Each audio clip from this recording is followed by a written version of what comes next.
I'm gonna get to it. I don't know. I just think this is a really sticky situation, y'all. Like, you don't know my songs, you don't know my perfume, you don't know, like, what do you know? Only been a few hours, but it felt like days. Only been days, but it felt like months. Been gone for a year, only know like. Hey y'all, welcome back to my channel.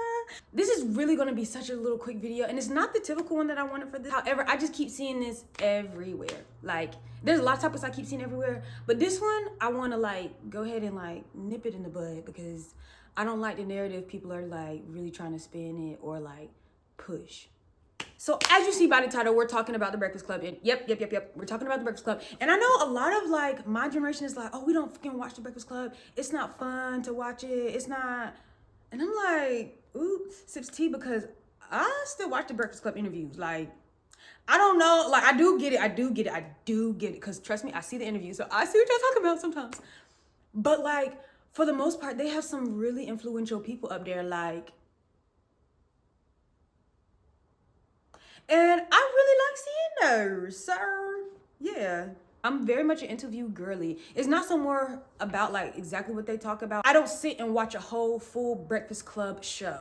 So I don't get all that. I just really just there for the interviews and shit like that. However, if you watch it, you really can't help but to ignore, you know, a little bit of tension. Yes, I do mean ignore, because whenever I see like the weirdo stuff, I try to just be like, oh no, that's not what's going on, and just stick to the facts because we don't need to be messy. Okay, so period. We're just gonna pick up from here. Angela Yee's gone, and they're like interviewing people to be like the third chair of the Breakfast Club. And if y'all remember, it was really Jess. Loren came for like a couple of like times. Y'all don't really remember that because y'all really weren't watching because y'all just like to talk. But Loren came for like a couple of times to like try to see if she would be the good fit. And whenever I would see her, I was like, who is this girl? Bring back Jess. Like, I remember saying like, bring back Jess, because whenever Jess was up there before she got the spot, she would like make me want to watch the show, like more than just the interview. She made me want to watch the show. Like, I wanted to see her segment. I wanted to see like her kiki in like a more professional manner, because on her Instagram, she really just flies off the wall. And like, I even had to unfollow her because she really just do too much. But you can't deny that that woman is hilarious. She really lives up to her name, y'all. She's so funny. So I was like, bring Jess back. And then she got it. Like, yay! She got the spot because she proved it. So I feel like, one, we need to give her that because she fought hard for that. And if you know anything about hosting and like radio stuff, that's a free position. Like, you really doing it for promo and like the chance of something bigger. But she was doing that for free for a long time. And those are early mornings, okay? In New York. So we're happy she got it. And then she got, you know, kind of comfortable on the show, and I started noticing like, okay, well, she's not really like a journalist. She's just more so like for the think piece, because I picked that up. I very much picked that up. And so when she went for maternity leave, they brought in Loren back, and at first I kind of just was like, okay, I mean, like, I remember seeing her, but I kind of had like not a bad taste in my mouth, but I didn't really care for her too much just because she was so dry personality wise. And it doesn't help that she doesn't really move her face like that, but she's a beautiful girl. She's a beautiful girl. That's a very common thing. Like, a lot of people like talk and they be happy, but like their face won't move. I don't know if I'm explaining that right. And Loren, please don't get offended, because you're still beautiful. Like, that face eats, okay? It's on statue, a very beautiful statue, okay? But yeah, I just remember feeling like, but then it was one interview, I literally can't remember which interview, but y'all, I was like, Loren, you did so good. Like, she did so good. I stopped even thinking about the fact that like Jess was on maternity leave. Not in like a spiteful way, but literally like out of sight, out of mind. Like, I knew that was still her spot, and I knew like, yeah, this is just a mess. They said her name every time she entered the show. Like, and I'm just like, okay, well, Loren's like, she's doing her really thing, and I'm getting to see her and see her background, see her education in it, see her passion for this. And then I want to say about near the ending of like Jess's pregnancy, like about around when she had the baby, Loren was like thriving. She had all of the information. She was very professional. She knew how to communicate with guests on the show. And then she even started to gain some humor. Like, if y'all remember the Stephanie Ike interview, it wasn't like, she wasn't humorous, but like, I don't know, something about Loren kind of just opened up at that point. And I was like, wow, shout outs to Stephanie for that. Thank you, girl. So Loren started doing a really good job for me. And then I was watching like a segment on social media. So I was like, oh my gosh, there go my girl Loren. Cause you know, now that's my friend. Now I like her. It was like just coming through. And I'm like, okay. But Loren was speaking and Loren was still in Jess's chair. It was like some words and then Loren still wasn't getting up and then Jess was just like, girl, and then Loren finally got up.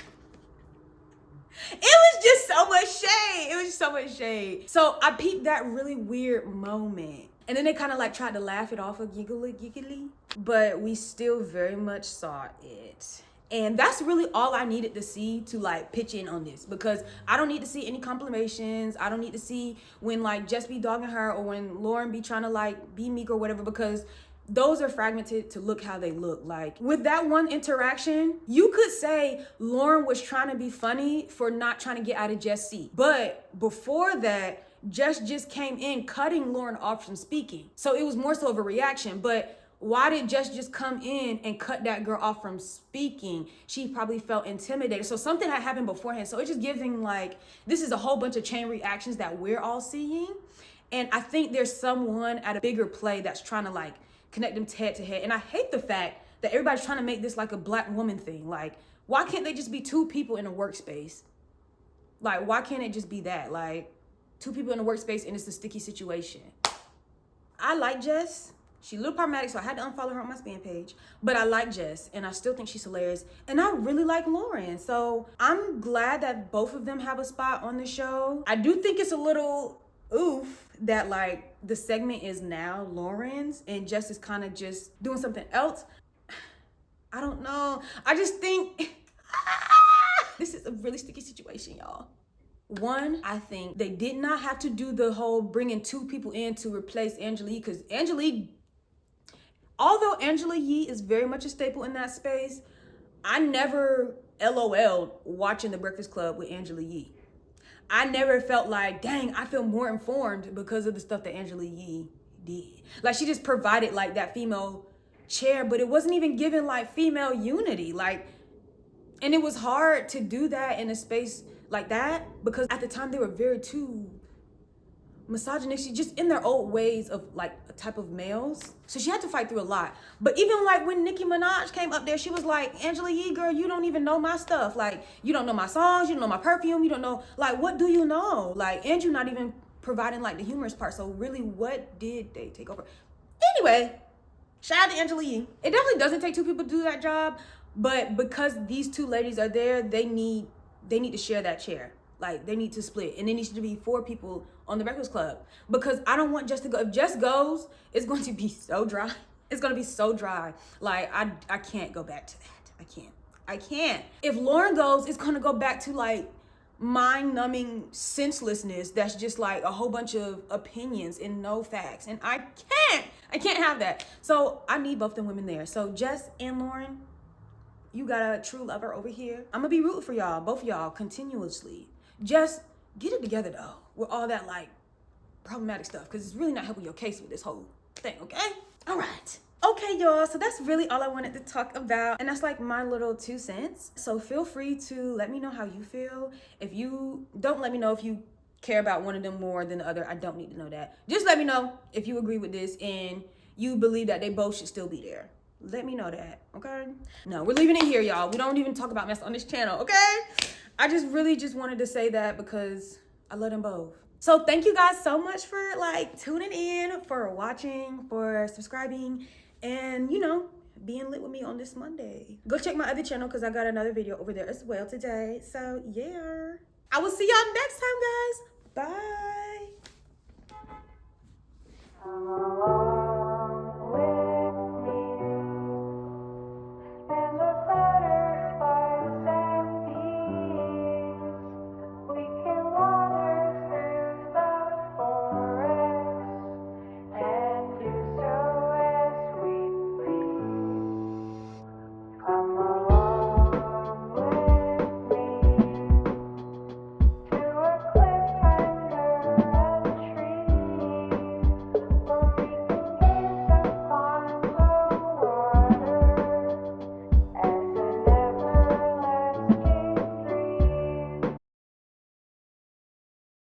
Set this to the side.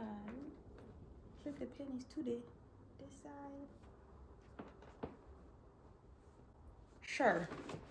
Let's get started.